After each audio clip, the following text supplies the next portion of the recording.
हिंगोरजा जे ख़ानगी school में शागिर्द ऐं शागिर्दियाणियुनि समेत उस्तादनि पारां योम आज़ादी जे हवाले सां स्कूल खां प्रेस क्लब ताईं पाकिस्तान ज़िंदाबाद रैली कढी वई। स्कूल जे प्रिंसिपल सैयद साबित शाह ऐं टीचर समेत शागिर्दनि हथनि में पाकिस्तानी झंडा ऐं बैनर खणी पाकिस्तान ज़िंदाबाद जा नारा हंया। उन मौके ते शागिर्दनि ॿुधायो त योम आज़ादी जे ॾींहुं स्कूल में तकरीरी मुक़ाबला ऐं नगमा पेश कया वेंदा।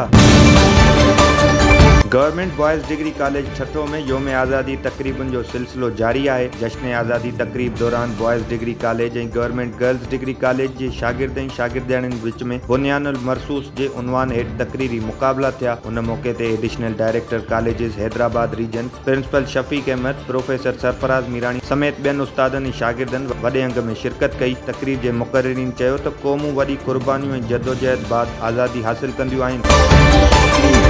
गजू में तेज़ रफ़्तार गाॾी जो पीरसन फ़कीर सां टक्कर थी पियो। नतीजे में पेनू फ़कीर सख़्त ज़ख़्मी थी पियो। इतला ते पुलिस वाक़े वारे हंधि पहुची फ़कीर खे तिबी इलाज लाइ मक़ामी अस्पताल मुंतक़िल करे छॾियो। पुलिस मूजिबि नामालूम गाॾी जो टक्कर थियो आहे। ज़ोरदार टक्कर लॻण सबबि संदसि ॿई टंगूं टुटी पयूं आहिनि। संदसि इलाज कराची जी अस्पताल में हलंदड़ आहे।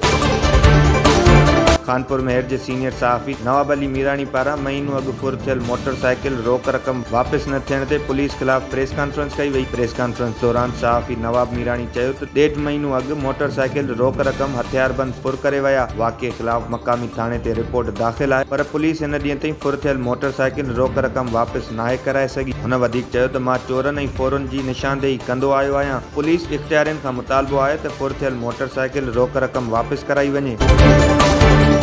गंबट भरिसां ॻोठ फोड़ी नारेजा में नारेजा बिरादरी जी ॿिनि धुरियुनि में झेड़ो थी पियो। झेड़े में लठियूं ऐं कुआड़ियूं लॻण सबबि भेण ऐं भाउ समेत 3 ॼणा ज़ख़्मी थी पिया। ज़ख़्मियुनि में ज़ुल्फ़कार नारेजो, संदसि भेण आमनत ख़ातून ऐं मसमात सादिल ख़ातून शामिल आहे। पुलिस ज़ख़्मियुनि खे मेडिकल लेटर जारी कंदे अस्पताल मुंतक़िल करे छॾियो। जंहिं बाद मुतासिरनि जे वारसनि एहतजाजी मुज़ाहिरो कंदे चयो त बिरादरी जे बाअसरनि पुलिस जे ज़ोर ते असांजी 2 औरतुनि समेत हिकु नौजवान खे ज़ख़्मी करे छॾियो आहे। हुननि IG सिंध, DIG सखर ऐं SSP खैरपुर खां मुतालबो कयो त मामले जी शफ़ाफ़ जांच कराए इंसाफ़ ॾिनो वञे।